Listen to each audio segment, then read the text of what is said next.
Good evening and welcome to Q&A. I'm Tony Jones and here to answer your questions tonight. Oncologist Ranjana Srivastava, whose books include Dying for a Chat and After Cancer.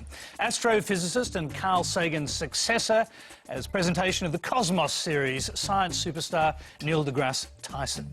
Marine ecologist and mathematical modeller Beth Fulton. And broadcaster and Australia's best-known mathematician, we believe, Adam Spencer. Please welcome our panel.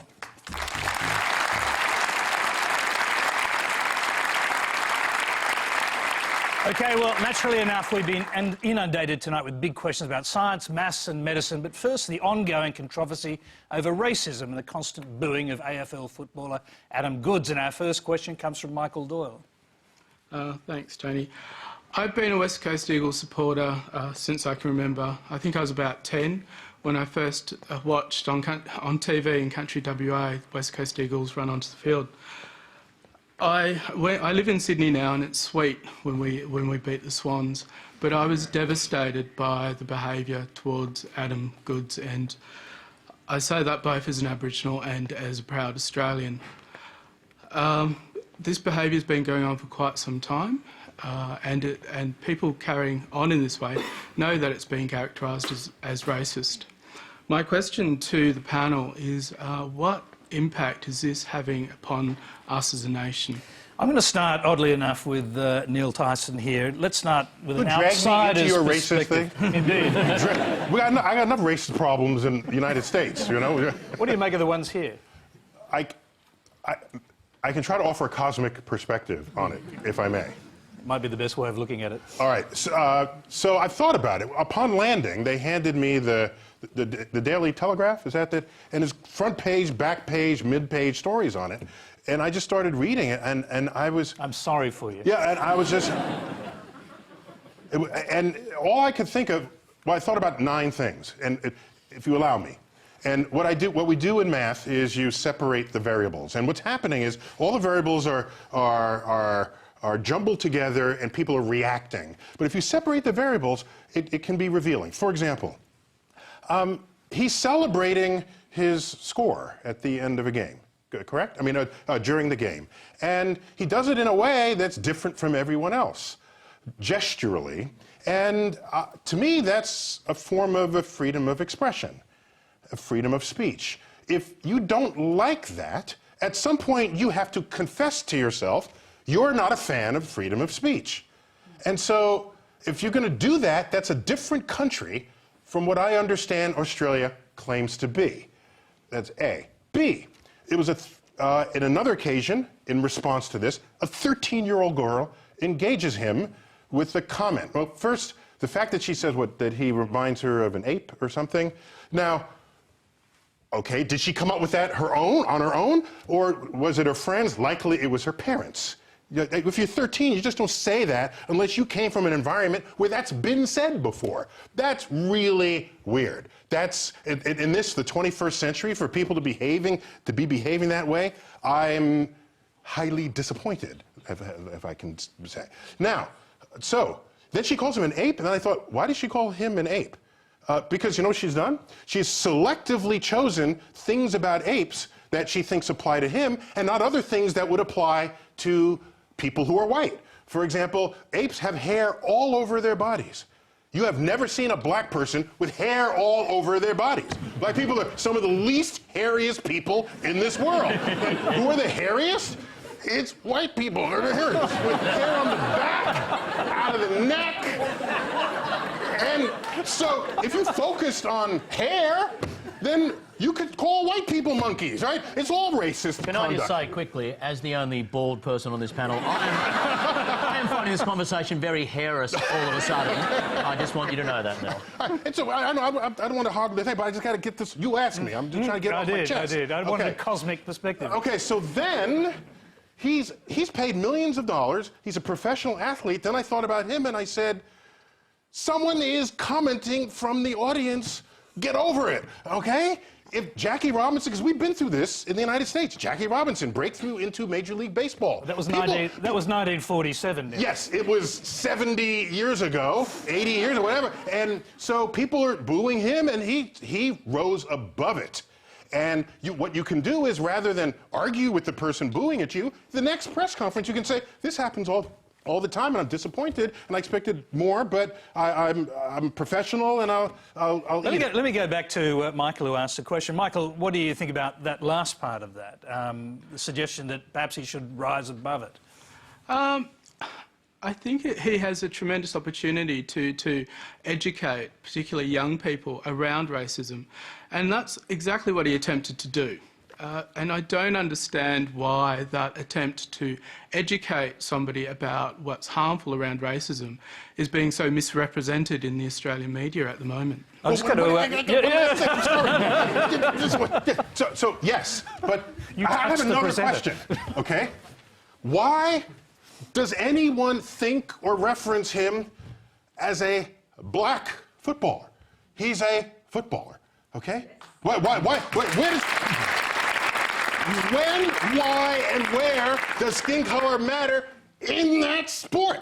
Okay? So when I think of people talking about race, it's being invoked here in Australia, as far as I can tell, as it means to figure out who belongs and who does not. Yet, I, as an astrophysicist, when I think about race, I think about it as something that unifies us all. I think about it as the human race. Thank you very much. Adam, I'm going to go to you as a sports fan. I'll hear from the other panellists. The problem was, I mean, the gentleman who got evicted from the West Coast game, and I use the word gentleman advisedly, for shouting, "Get back to the zoo." When he was evicted, said that was political correctness gone mad. This is just a bit of harmless banter. The former representative soccer goalkeeper, who tweeted that Adam Goodes should be deported for his opinions, which were totally not his opinions, in that hypothetical world, to where do you deport an Indigenous Australian? You incalculable moron.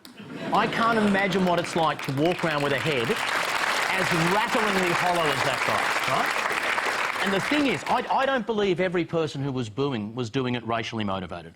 But a percentage of people were. And it's got to the point now where if you choose to keep booing, you are hitching your wagon to the guy who is booing because he's saying, "Get back to the zoo." And that's where it just has to stop. Even if you feel you have some implied right in the Constitution of freedom of speech where you can boo the guy, if he is interpreting it as racial vilification, that's where you just, as a decent human being, stop doing it. Let me go to Ranjana. How do you interpret it? Well, look, I've been thinking about it in the sort of in the scheme of healthcare, from a cosmic perspective to a healthcare perspective. A quarter of our doctors are immigrant doctors. Now, I sit quite nicely at the intersection of both gender and racism. And people like me, and there are many, many colleagues like me who have experienced it, but you don't get booed on a ward round. No one boos you on a hospital. But what does happen quite frequently is subtle put-downs, denigration, and it's really difficult to tease out whether this is because someone is questioning your competence or whether it has to do with racism. I have been taken to be everything except a doctor, from a tea lady to a coffee lady to I walk around with a 6-foot intern who happens to be Anglo-Saxon, and the patient says, "I don't care what she thinks, what do you think?" And the intern, poor intern, is mortified and says, "She's the boss." And the patient says, "Well, you know, but what do you think?" I have a friend of mine who is a male surgeon who wears a suit on every weekend ward round because otherwise he is mistaken as the porter. He is admonished for being on the ward and walking into a patient's room without the ward clerk's permission. That's simply wrong. And I think, you know, you can argue about whether one should turn the other cheek or not, but the question really is, how many of those insults in a lifetime is okay? 1, 2, when do you stop? And I think that's been Adam Goodes' point from the beginning, really, that he's experienced this from the playground to now. And when it happens to him now, he thinks about the playground. Yeah, and I think that's correct. You know, what do you say to a young doctor, perhaps, who is starting out? I must say that I'm now in a privileged position where I'm more senior and I can speak out about these things, and they tend not to happen, and I'm one of a few specialists. But general practice doctors, other healthcare workers, what do you say to them? Put up with the first insult, the second insult? You know, what's a lifetime's quota of racial epithets and insults before you say you've had enough? You've also been told, go back to where you came from. How does that feel? Well, you know, I mean, that's sort of... I think it's a standard occurrence in many doctors' lives. Either people are told that or it's implied. It's hurtful, and it's insidious and it's corrosive, and it stays with you. So I think it's not easy to turn the other cheek, although I must say that doctors really must rise above it, because that's our covenant with the patient. But think of it the other way. A doctor can't say to someone, I refuse to treat you because you are Asian, black, subcontinental, etc. And yet, every day somewhere there is a patient who says, I refuse to be treated by this doctor. Beth, we'll move on to science soon enough, but your thoughts on this? So, as far as I'm concerned, whatever your motivation, whatever your justification, bullying's just not on.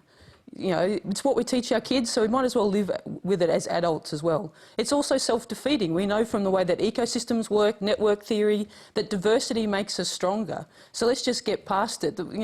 As Neil said, why does it matter what colour the guy is? If he can kick a football that well, good on him. I've struggled to kick a soccer ball on the weekend with my local club team.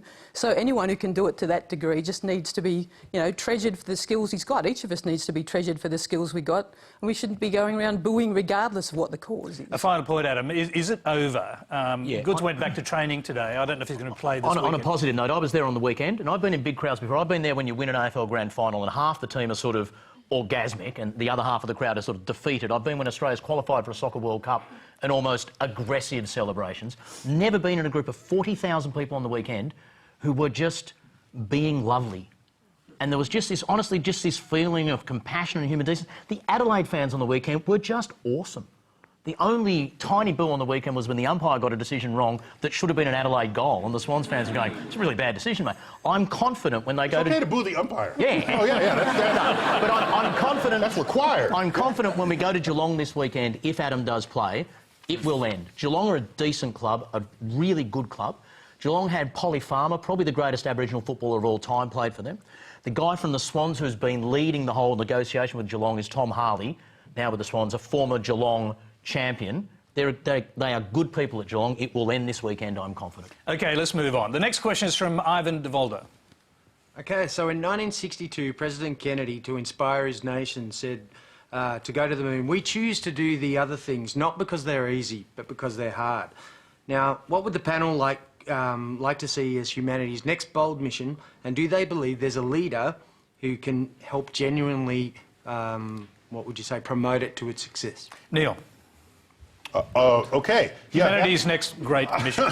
In our parlance, it was known as a Sputnik moment, where you have a big, hairy, audacious goal that gets put down on the table, and it's out of everyone's reach, but with enough ambition and investment, you'll get there.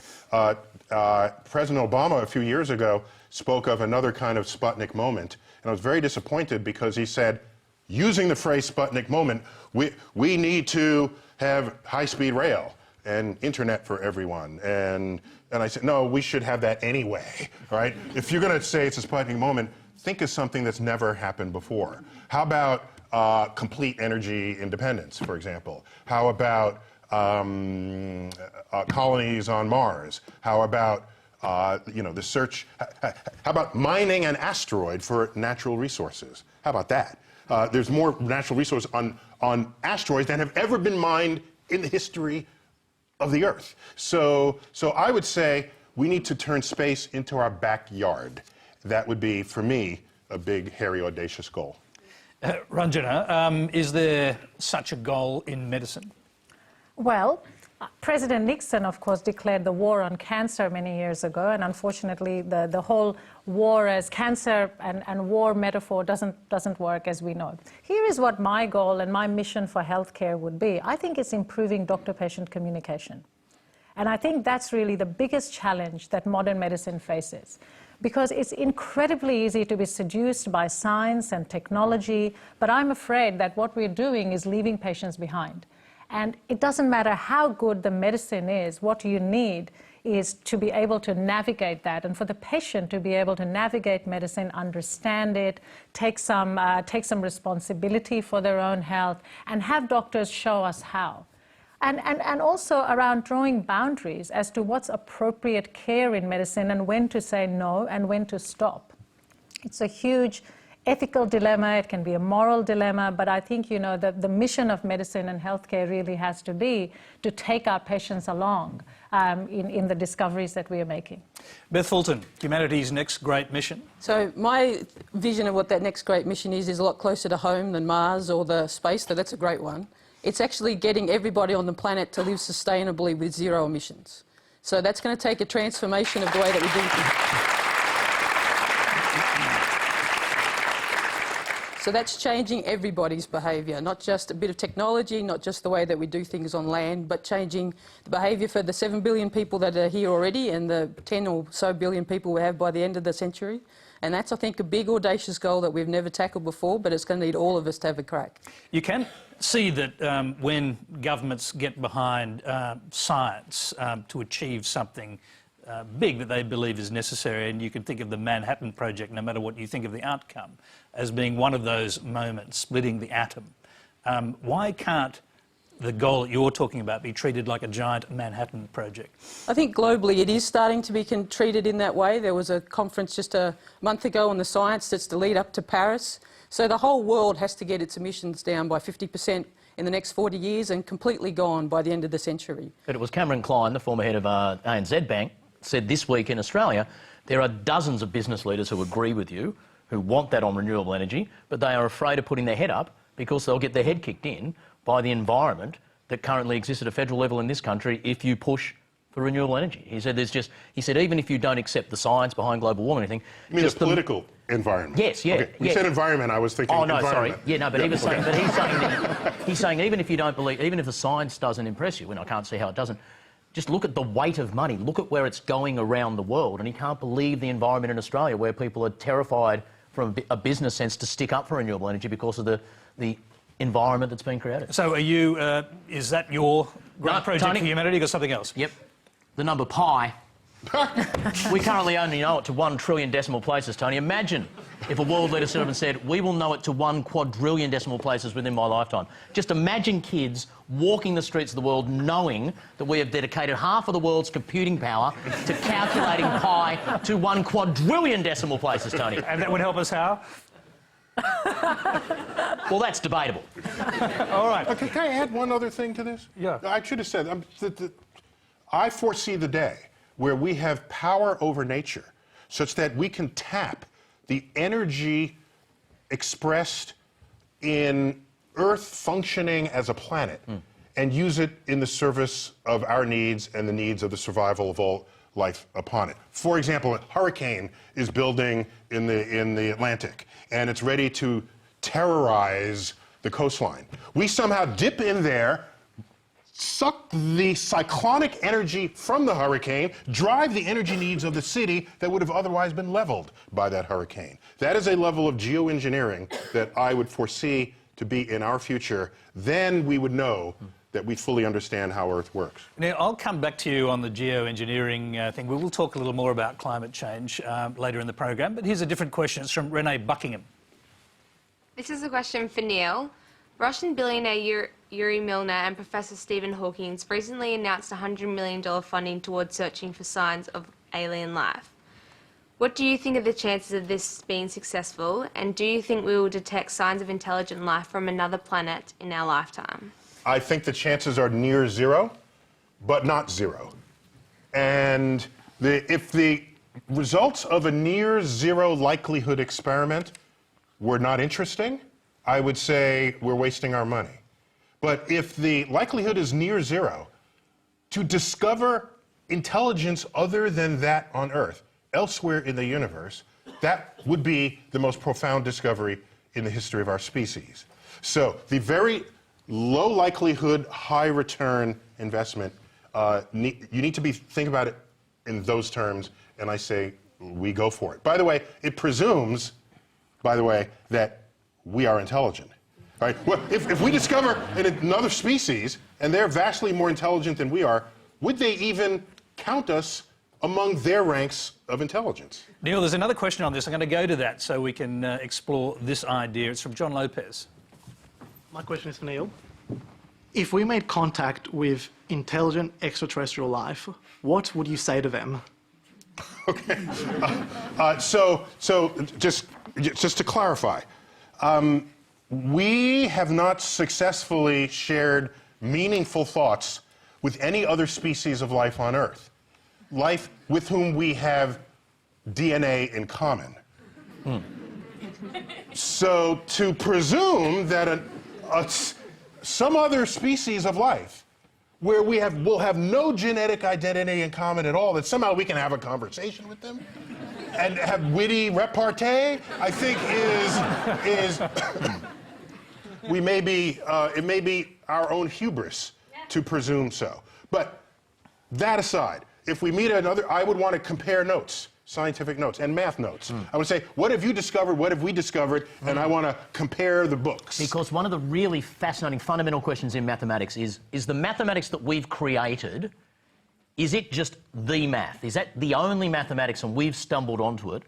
Or is the nature of the fact that humans have created it affected the type of mathematics we have? Is there one canonical math, or does the way we go about it determine what we find? And amongst people much more qualified than me to answer, it's still an open discussion. I personally believe there is one canonical mathematics, and a different species, or if humans had gone about it a different way, or if we were slightly wired, we'd still have... So you believe there's a way of communicating through mathematics? Yeah. If you're right. any way anybody's going to communicate at all, it's not English and it's not French. No. All right, it's going to be the language of science and mathematics. Without being facetious. If it is anything at all, it will be. It's going to be that. Ranjana wants to get in here. Your comment about intelligent life reminded me of this really nice Albert Einstein quote, and he said, two things are infinite. Two things in the universe are infinite. Two things are infinite, sorry. The universe and human stupidity. And I'm not sure about the universe.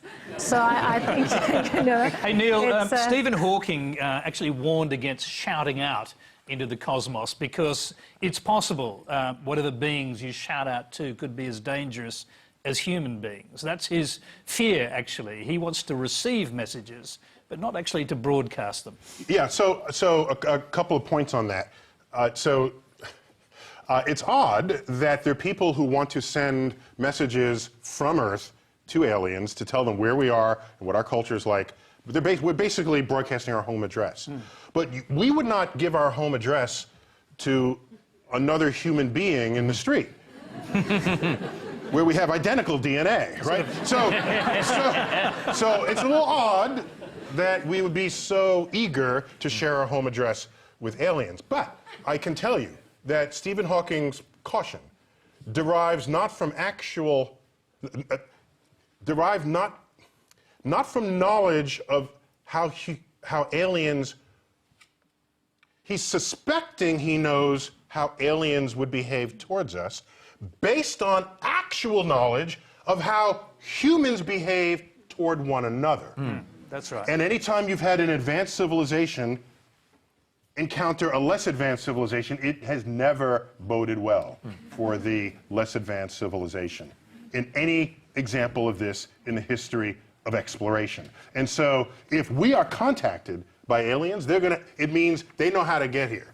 And his fear is that they will behave just like us. Beth, I want to hear from Beth, though, because we kept you out of this for a little while, and I think we should have you talking about aliens. So to answer the original question, I think it doesn't even matter if it's not intelligent life. If we discover any life, that's going to tell us a huge amount. Because for the same reason as the maths, does the life on other planets effectively develop and work the same way? Might not look like us, but the basic principles. Is it carbon-based? You know, how does it actually work? We're going to learn heaps from that. And the answer to your question up there, they can tell Adam the rest of the pi digits. Yeah, no, exactly. There will be things like that. But so I agree that we are unlikely in our lifetimes to start talking to green men and women from another planet. But within my lifetime, and certainly within yours, we will detect life outside of Earth. We will detect single-cell organisms or really basic amino acid type processes. I agree with that. Quite entirely. possibly within our solar system on places like Titan or something like that. We won't be sending tweets to yellow things off on planet Zarkon in the near future. Well, in fact, we believe that comets have been shedding life onto Earth since the beginning of time. We will, in a comparatively short period of time, lock down the existence of life on a planet other than Earth. It's not so much life from comets, but organic molecules. Yeah. And so, and by the way, here's something that'll blow your mind. All right, if the aliens showed up and they were so powerful, powerfully intelligent, that they could control the digits of pi. What would you say about that? Yeah, bring it. Hang on a sec. I've got one last question on the subject of aliens from Jorge Rosario. Yeah. My question for Mr. Neil. Do you believe that it's possible that aliens are already living in our planet, but undercover? So It's an American conspiracy. Yeah, it's completely. In the United States, perhaps here, we have something called Comic-Con, where people dress up like... And so I've wondered whether we've actually been visited by aliens, but they happen to land at Comic-Con. and then nobody noticed because everybody else was dressed up. So I think if we are visited by an advanced civilization, there will be no question or doubt about that moment. And for them to look like humans, again, is our own hubris to think that aliens from another planet would look like humans, where hardly any other life on Earth looks like humans, all right? Lobsters and oak trees and jellyfish. And we're going to find an alien on another planet that has 2 legs, 2 arms, fingers, nose, eyes, shoulders, and walks around and speaks out of a hole in its mouth? No. You'll know if we're visiting.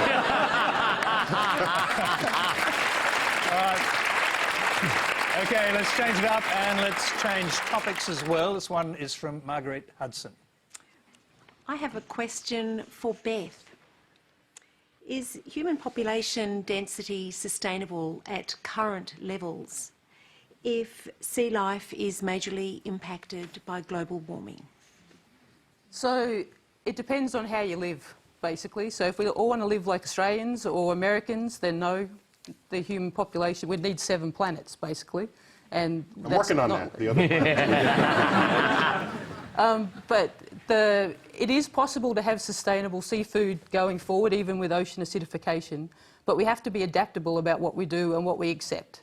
So we do have to take on practices like we have in Australia. Australia has sustainable seafood. It's not the message that you get from the rest of the world. Only 3% of Australia's fisheries are overfished. We've spent a lot of time in the last 20 years getting them into that state, and we're already preparing for what we've got to do to keep them sustainable going forward. So if you take those practices and you take that holistic ecosystem approach, then it is likely we can have sustainable seafood going forward. But what we can't do is just take on the kind of complacency that can crop up. We can't rest on our laurels. We've also got to each take responsibility. So, for instance, recreational fishermen love to point the finger at commercial fishermen. Everybody loves to fish, I can get that, but we've each got to take responsibility for the catch. We can't just keep blaming each other.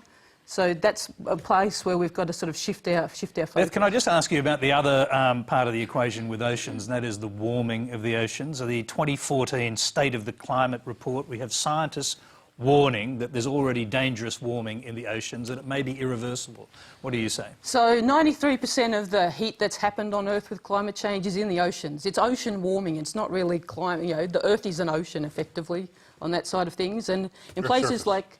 Yeah, okay. In places like Tasmania, it's already 2 degrees warmer. We have fish there that we had never had before. So the other part of it is that the oceans happen really slowly. So we haven't seen the whole effect of even the Industrial Revolution on the oceans yet. That'll take thousands of years. So if we stop now, then we'll stabilise for the next 1,000 years or so. If we just keep going, that's when you get into trouble. So it's something that's here to stay. Climate change has already started. It's not something in the far future. And ocean warming is a big, big part of that. And the krill. We've got to lay off the krill, don't we? We're sucking up too much krill to make krill oil and that sort of stuff. Crucial part of the marine food chain. Don't we down into something like the Antarctic? We've got to ease up on the krill thing, don't we? So I don't work on the camellia fisheries, but my understanding is that the krill catch is actually sustainable. So as long as you're making evidence-based decisions, and the camellia is a great example because they actually took predators into account when they were setting those quotas, so they've already allowed for the predators to have some. So as long as you follow those rules, it is actually possible to have krill. And an idea that's being discussed, a new idea in fisheries, is we sort of came in with the best of intentions in the past and said, surgical strike, take just the species you want and don't touch anything else. But if you think about crossing a snow-covered lake, you don't put all your pressure in one spot and smash through. you actually gently press your pressure over everything. So a new idea that we don't know how to do yet, it's still coming along, is how to gently press across the whole ecosystem to more gently apply the pressure so that you're not just stabbing in one spot and shattering the thing apart, you're gently pushing on the thing so it's robust and resilient and can carry you forward. OK, we've got another broader question on climate change from Joe Callingham.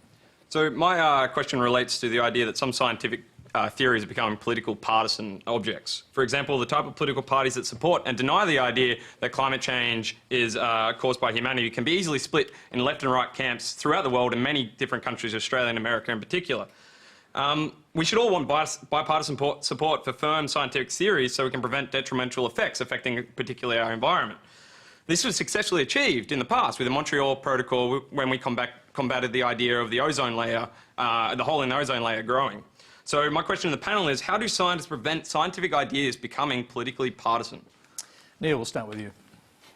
Give me the hard ones. So one of the great tragedies of modern society is that you have politicians cherry-picking science in the interest of social, cultural, political, religious belief systems. And that's the beginning of the end of an informed democracy, if that's how you're actually going to govern. What we need to do is, in a world of free speech and a pluralistic world, I don't have a problem with people believe whatever they want. But if your belief is not based in objective truths, you should not be creating legislation based on it. And so maybe the problem is not beating the politicians over the head when they behave this way. That, to me, there's something missing in the educational system that leaves people with a gap in their understanding of what science is and how and why it works. If you come out with that understanding, then you're incapable of cherry-picking science. Imagine you gained weight last week and you want to repeal the law of gravity because you weigh more because of it. There's certain things we know intuitively not to do, but people need to recognize the value and role of science as a force operating in the 21st century. When you bring politics into it, Neil, to what degree is it about protecting vested interests? 100%. It could be financial interest, religious interest. It's 100%. And so the fact that, because people think that they just have to believe it away and then it won't be true. And that's not how the universe works. So again, if you're trained to understand how and why science works, then the two opposing factions can have a genuine political discussion about how to react to human-induced climate change. Do you have carbon credits? Do you not? That's where the politics should happen, not on the established emergent truth of the scientific research. Ranjana. You know, I've been thinking about climate change and thinking about a drug parallel. And some of you may remember the Vioxx controversy, which is a really nice parallel to draw. And what happened with Vioxx, which was introduced in 1999, was that pretty soon scientists began to find out and researchers began to discover that it was actually leading to an increased rate of heart attacks and fairly serious issues. But the scientific community kind of kept putting down those researchers. They were called whistleblowers, they were called troublemakers, and there was a whole lot of sort of pharmaceutical intervention in trying to badmouth the scientists instead of looking at the evidence that they were pointing at. Vioxx stayed on the market for 5 years, sold billions and billions of dollars worth of drugs. In the end, something like, and the figures vary, but the FDA estimates that 30,000 people died as a result of heart attacks and strokes before Vioxx was taken off the market, never to be recalled, never to be put back again. And I keep thinking about, you know, if somebody had listened to the weight of evidence at the time, had examined the evidence, instead of saying, these people are just troublemakers, I think we would have had a different outcome, especially for those families who lost loved ones from a drug which has got so many other counterparts that you could have taken safely. Adam, how do scientists prevent scientific ideas becoming politically partisan? That was the question. You need a more scientifically literate community. You don't need every person who... You don't need every person who graduates year 12 qualified to be able to contribute to the IPCC reports. But you need people to have studied enough science and enough of the concept of science that, one, more of the people in your parliaments will statistically be scientifically qualified, and two, more people in the community, as you said, Neil, will just look at this objectively. I know a little bit about science and I talk to people a lot about science. I don't understand climate science. I don't pretend to. But I do understand when 98% of the experts in the world on something agree upon it within the breadth of a hair. That tends, you know, I'm pretty cool about, that's why planes fly. I get on planes. If my doctor said to me, oh, we're pretty sure you've got cancer, I'm not going to go, ha ha ha, no, dude, I know cancer, I don't have cancer, you're a cancer doctor, I'll take your word for that. But we need people who have been exposed enough to science in their education to respect what it stands for. All right, let's go a little deeper on this. We've got another question. It's for Beth. It's from Leanne Armand. Placed on modelling responses to our planet's future at the moment. Our models starve for better observational data, particularly in the marine environment, and therefore should the one and only Australian marine research vessel, the RV Investigator, be out collecting relevant data and training our future users and even our policymakers for more than the half year that it's currently funded for. All right, the beginning of that question, which we didn't quite hear, was given the emphasis placed on modelling responses to our planet's future, and then it's about whether these models are well served by some of the research vehicles. It's wonderful to have the RV Investigator for even the little time, you know, the 180 days that we currently have it. It's exciting to have it there. As a modeller, I always want more data. It's always great to have more stuff coming in, more data, more data, more data. So I'm very grateful for what we do have. It would be great to have even more. So anything we can do to increase that. So whether that's on the RV Investigator or actually just in citizen science. So if the general public could get on board and help us collect science, that would be great. So we have a huge continent to cover. It's 14% of the globe, sort of water surface is under Australian jurisdiction. So we need everybody's help to get data in, whether it's the investigator or a guy on his boat or people with their app on the phone saying, I've just seen this fish I've never seen before. Go to places like the Red Map website and you plug in, I've seen a fish in a new place. You can't believe how great it is to get that extra information. And if I could just chip in on that last question for 10 seconds, another part of it is that scientists have to stop being shocked when people just don't get it if we tell them more. That's a science failing. Because we love information, the more we get, the more we go, oh wow, that doesn't work for everybody. So you have to find what turns them on. So, for instance, you know, if you want to get my dad to do something about the climate, tell him it's cheaper to turn the lights off. Beth, just going to the question about modelling, because one of the criticisms of climate science is that it's based largely on computer modelling, and people tell you computer modelling gets things wrong. A group of mathematicians got their computer models completely wrong in terms of the global financial crisis, or in terms of equations which cause people to invest wrongly that help lead to the global financial crisis. So is that scepticism well-based? So models are just that. They're a simplification so that we can get our head around the way the world works. We actually all do it. We all thought the sun would get up this morning. That's a model in your head. My models just happen to be written in maths and computer code and written down. And yeah, they get it right about 75% of the time, so not 100%. But if you get sort of a new minted public servant out there and he tries to make a decision, he'll get it wrong worse than a dice roll. So you roll the dice, you'll get it often right more than him. If he's an experienced manager who's been working with that system for a long time, he'll get a coin toss.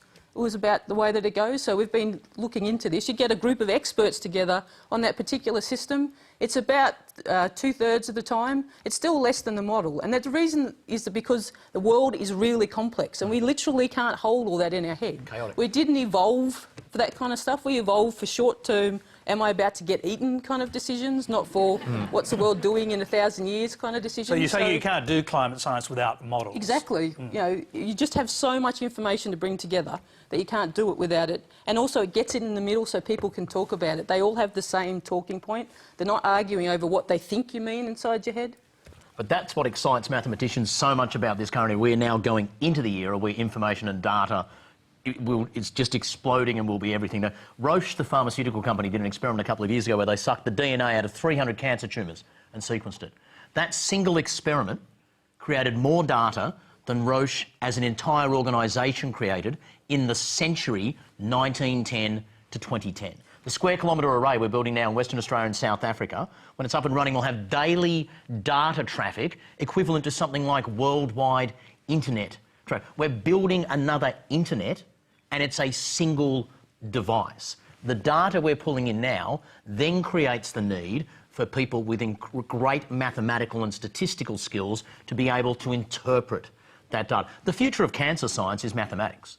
The future of astrophysics is mathematics. The future of material sciences is mathematics. Mathematical modellers, biostatisticians, algorithm makers will build this century. So if you want to do something for oceans, learn statistics. Absolutely. Neil, you're an astrophysicist, but you obviously trust climate science. You trust the modelling. It's not so much a trust, it's there are experts who perform these calculations and the models, and I am not that's not my expertise, but I know what training they go through, and I know what gets invoked when they publish a research paper, and what we need to recognize here is not whether one result gives where one experiment or model gives any particular answer. You want to see whether there's an emergent, recurring theme among what an ensemble of researchers are putting forth. And when there is, that's the indication that you're onto something. And so I know how, when, and where to recognize when that's real. And you do so when there's the emergent truth. Here's a problem. The press will see and this happens in medicine all the time. I'm sorry, I don't mean to. It's just like recoiling here. I'm sorry, but I just got excited. Remember, it's like all the time in medicine. One person publishes one research result, and then the press runs to that result and says, "Oh, here's a new thing. Now cholesterol's good for you, all right? Or now cholesterol's bad for you." They're pivoting that on the one research paper in the New England Journal of Medicine, and they're presuming that that is the new truth. That is not the new truth. In fact, a third of all drugs are approved on the basis of a single pivotal trial. And so I'm saying there's got to be the emergent truth where you say, here is the new reality, is when many more than one experiment give you the same result. And so that's how and anyone should be approaching the moving frontier of science. We're going to... That's why we take thousands of modellers around the world to get that stuff out. Move on to medical science. We've got a question from Tony Mizarek. Hi, thank you. Many years ago, my mother died very painfully from cancer, and to the point that she contemplated ending her own life rather than suffering so severely. And shortly after that, I was diagnosed with cancer myself, and immediately feared the pain that she suffered. But more recently, what's become a bigger fear for me is just that learning that her options then there was no professional advice behind that because it's not legal. And so my question is, should we provide more compassion to terminally ill patients, even if it means helping them end their lives? Ranjana. Thank you. And firstly, I'm really sorry to hear about your mum's ordeal, and I'm sure that resonated with many of us because chances are that everybody in this room has been touched by cancer in some way or another, either personally or with a family member. The answer about compassion in medicine, yes, yes, yes. And I really do feel that that is the challenge of modern medicine, to deliver healthcare with kindness and compassion. And you know, one of the things you often hear people say is, well, so-and-so is a smart doctor and he's really clever, so it doesn't matter if he or she doesn't have good bedside manners. I think that's nonsense. And I think we have to move away from this paradigm that either you can be a smart intellectual doctor or you can be a kind and compassionate doctor. And the brilliant thing and the privilege of medicine, of course, is that you can have both the science and the art.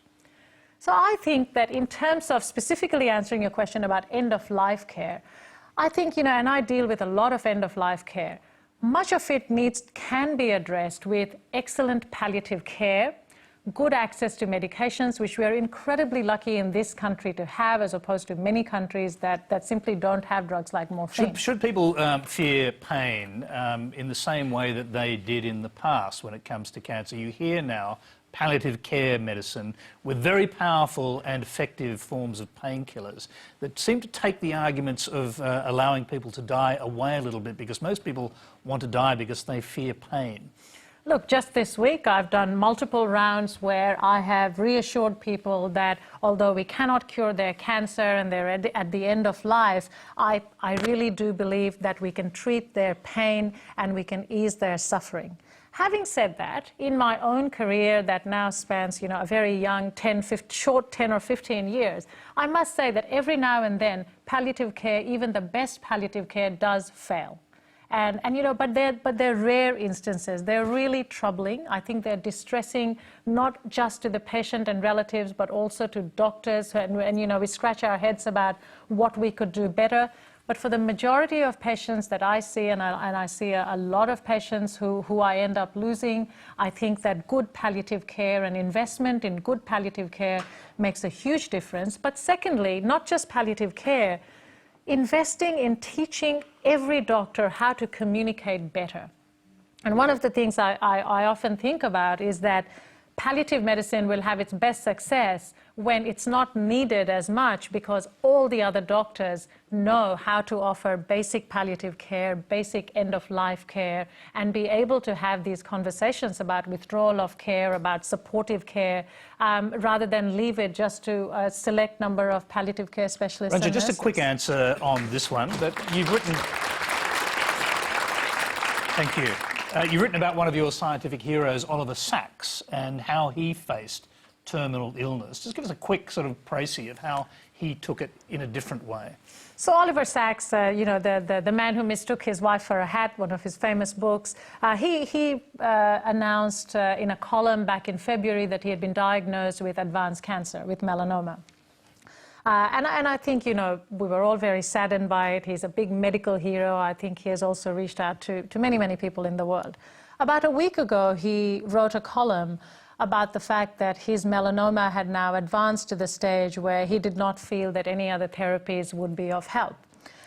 And reading through his column, there was a particular line that I picked up on and that I wrote about, and he said that I can't deny this anymore, that I am ill and that I feel ill. And he described a number of sort of cardinal symptoms of worsening. And the point I was making is that just by virtue of acknowledging to himself, and obviously very courageously to the world, that he was at the end of his life, he opened up the door to a whole new conversation about end-of-life care, about not going down the path of denial or another multi-million blockbuster drug with bleak results. And I really thought that we as a community have so much to learn from the way that he has, I guess, embraced the fact that death is part of the cycle of life. And he surrounded himself with his favorite elements and minerals as a reminder of their eternity, even in the face of his mortality. Yeah. I'm going to... do you want to get in on that, Adam? No. I'm going to jump... The number of times I've sat at home and wish someone had said, no, I'm fine. No, that's good, because we want to jump to another question. We want to get through as many questions as possible, because so many good ones. We've got a question from young 13-year-old Hamish Cavell. My question is for Neil and Adam. To prevent an artificial intelligence from becoming dangerous to us, what measures do you think need to be taken, and how should we best implement them? Neil. I don't fear. The question assumes that that's going to happen. Now, maybe we feel that way because every movie that shows artificial intelligence has that happen, all right? So, but I'm fearless about this. As our computing power gets better, as our machines get better, yeah, we will program machines to do stuff we need them to do. By the way, we've been doing that forever. I mean, ever since we've had machines and ever since we've had computers. But we've never had offensive, autonomous killing robots before. Yes, we do. Robots. We programmed it. Yes. Not autonomous ones. Well, make autonomous they're called targeting. guided missiles. Yeah. We have guided missiles that can find their target and destroy their target. We don't call them artificial intelligence, but that's exactly what they are. We use our brain to put our motives into the chip that is in a missile to kill people and break stuff, okay? Because that's what the military does. We are already doing that, but in a very controlled way. That will just continue. The computers beat us at chess. Computers beat us at jeopardy, okay? That wasn't the end of the world when that happened. You didn't have people committing suicide when that day arose. I was pretty sad when Kasparov got beaten by Deepa Blue, Noel, I'll be honest with you. Okay, but fine, okay. That very personally. But so the Hubble telescope is a robot. The machines that build your automobiles are robots. All right? This idea that we're going to create a humanoid that is going to... No, that's... But Neil, you tend to trust... You're doing a very good impersonation of one. We've lost Neil. We've lost Neil. Neil's gone rogue. OK, Robbie. Now, look, 1,000 of the world's leading AI researchers recently, as you probably know, put together an open letter where they said this must be stopped. We can't allow this movement to the technology of autonomous killing machines. And they for example, cite what's likely to happen in the future. For example, swarms of insect-sized bombs, drones that can buzz up beside someone and blow up beside their head. I mean, this is the future in a way. Okay, so in the late 1900s, is that a sentence? Okay. There was a. I remember reading an op-ed, and it may have been Scientific American, but one of the science journals of the day, that was concerned about the recent invention of the aeroplane, because what it means is the aeroplane can now fly in the air across the borders of sovereign nations and drop nitroglycerin canisters on unsuspecting people. And so planes were a bad thing, that we should not have airplanes. Well, of course, we do drop bombs across the borders of sovereign nations, but airplanes also do very good things. And so is the problem the technology, or is the problem the diabolical politic that uses the technology for nefarious power ploy, hegemonistic gains? And so the issue here is you don't stop the technology, you monitor our conduct as human beings in the face of it. Adam, killer robots. First of all, 2 words, Will Smith. As long as we've got Will Smith, we're cool. He can deal with that. In terms of the impact that sort of intelligence and robotics, etc., could have on humanity, I'd be far more concerned about the swathes of jobs, the changes to economic structures and impacts. They're talking in the United States, tens of millions of people whose jobs simply won't exist. Yeah, but you sound like the people from the Industrial Revolution, worried that this is what defined the Luddite movement, all right? So that all of a sudden there'll be no jobs for anybody because robots took up all the jobs. Well, we now need jobs of people to fix the robots. I don't think you're going to have enough robot repair jobs to replace. But there was a report by PwC in Australia recently suggested 44% of all jobs currently held are in industries that will face significant digital disruption over the next 20 years. Yes, but other things that rise. Yes. That's Luddistic. No, but at the time. Who would have thought? I used to do this. There used to be something called a phone book and the yellow pages, and you'd look through it and you see what was advertised in them. And one of the great pastimes is, decade by decade, look at what is there in one decade and it's completely missing in the next. Like buggy whips, no longer there, okay? Now we have computer salespeople are in the phone, well, the modern version of a phone book that did not exist before. You cannot predict what jobs we will need and don't currently exist, but just by saying we're going to lose jobs and then that's it. No, society moves forward. That's your weakest argument today. Just because, by definition, there will be new jobs. Just because in the past technological changes have, it seems, always created sufficient jobs to replace them, doesn't mean that automatically happens. The sort of steps that you're talking about in robotics, the sort of steps that you're talking about where an intelligent machine can do the job of one or dozens of people who used to work in call centres, etc., and suggesting that people who miss out on those jobs will just go and retrain as robotic repairmen, with the greatest respect, I don't think it's the strongest argument you've presented tonight either. OK, we're going to change topics just slightly. I'd love to keep going with that one. But the next question is from Tim Betting. Thanks, Tony. So I teach physics at Sydney University. The number of students taking physics is more or less constant over the last few years. But if you look in high schools, the fraction of girls taking physics is dropping steadily. So last year in New South Wales, only 21% of physics students were girls.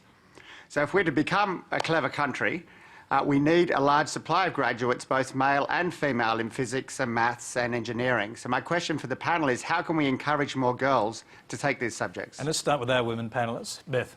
So I think we just need to encourage more people, full stop, to get into science and to keep it going. So I've been lucky to work in a field where women have helped shape that, where it's a diversity of men and women working together. In fact, there's more women in ecosystem modelling than not.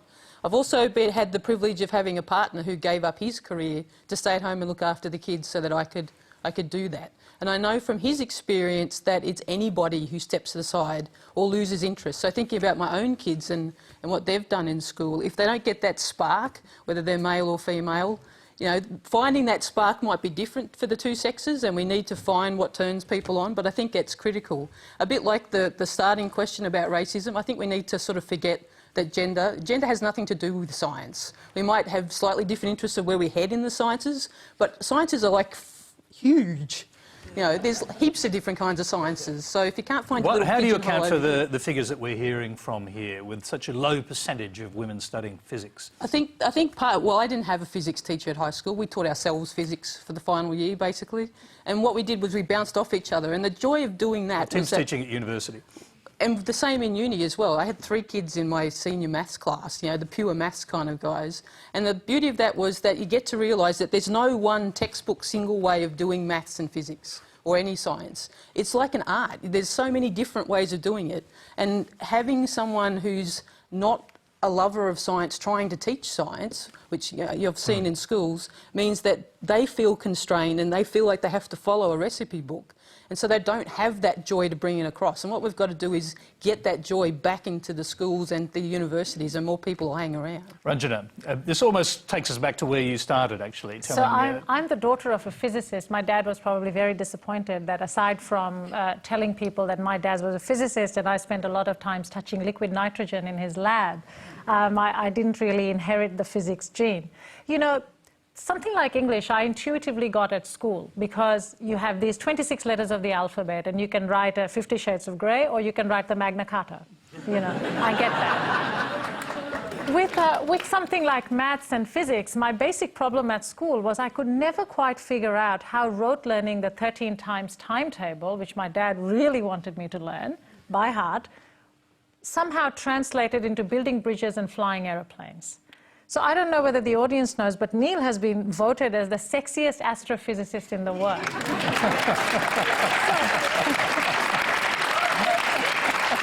Neil, did it all start with a times table? That was 15 years ago, right? and 30 pounds ago, right? But I'm thinking not all of us can aspire to be taught by the sexiest astrophysicist in the world, but it would really help to have competent and confident mathematics and science teachers in school. And I think, you know, I grew up in India, in the UK, in the US, and one of the constant themes was that there weren't enough people who could impart the love of maths and physics as an English teacher could. And I think that for that, you have to invest in primary education, you have to invest in teachers and respect teachers. And as long as you don't do that, I think, you know, physics and maths, their lot will remain low. I think you're failing. That's what she's saying. I was going to say the women, and it's you. Right, that's what you're saying. You're just not sexy enough. Looking at him, it's hard to believe.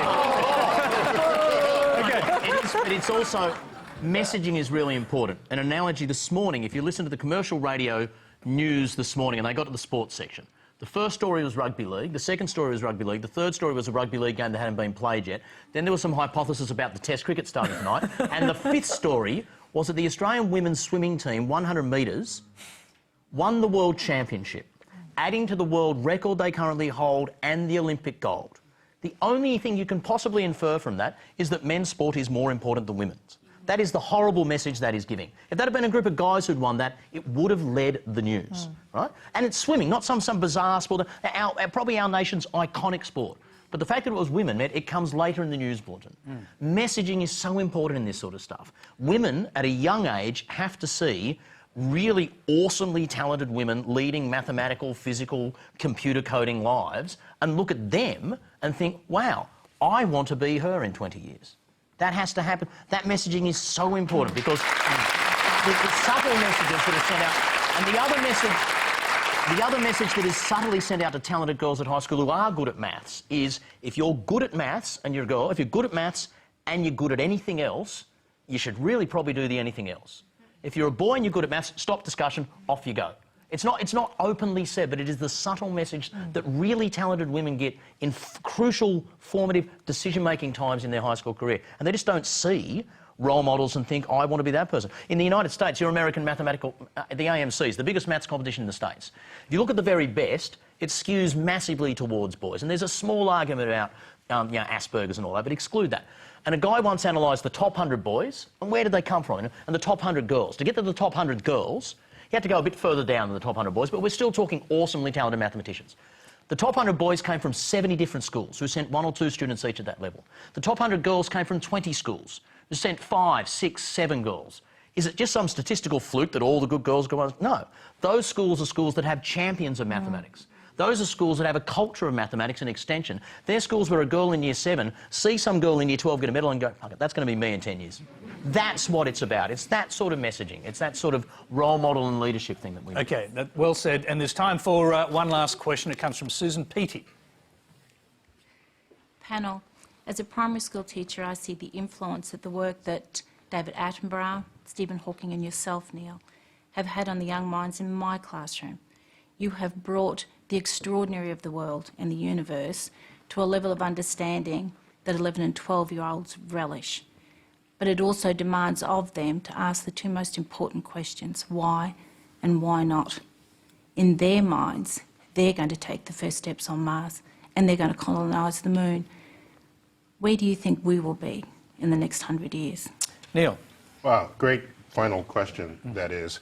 I would say we should not confuse science literacy with knowledge of science as distinct from passion for science. You can be passionate about science and not really know much about it. You can dream about what kinds of things science and technology can bring to your civilization without even being the professional scientist or the technologist. So when I look at elementary school children and I see them excited about programming that is actually fundamentally conceived for adults, but children can consume that product.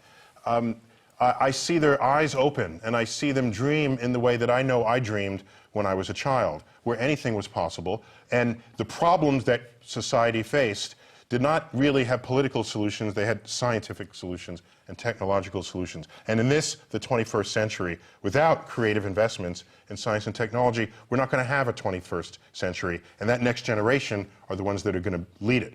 But keep in mind that they cannot lead it with a scientifically illiterate adulthood that is in charge of either providing or removing opportunity that they would enjoy. So that's why I will never only focus on children, because it's the adults who are in charge and wield resources. And so both of those pieces of that puzzle have to be in place, without which there is no future for this civilization. And in 100 years? Are you optimistic? Yeah. I mean, you talk about tapping into cyclones. Engineering cyclones. I mean, someone's going to have to build that thing. Yeah, somebody's got to build it. Somebody's going to be the first to walk on Mars. By the way, the idea, you can say, well, how does that put food on your plate? If you go to Mars, you're breaching frontiers of astrophysics, of geophysics, of biology, the sustaining of human life. You're going to be looking for life while you're there. And those are goals.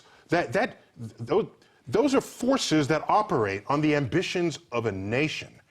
You can turn a sleepy country into an innovation nation when you realize that a nation or the world are engaged in these frontier activities. And you come up in the school system, and you see those headlines drawn weekly about what new thing got discovered for the astronauts who are on some other location, and you say, I want to be a part of that great adventure.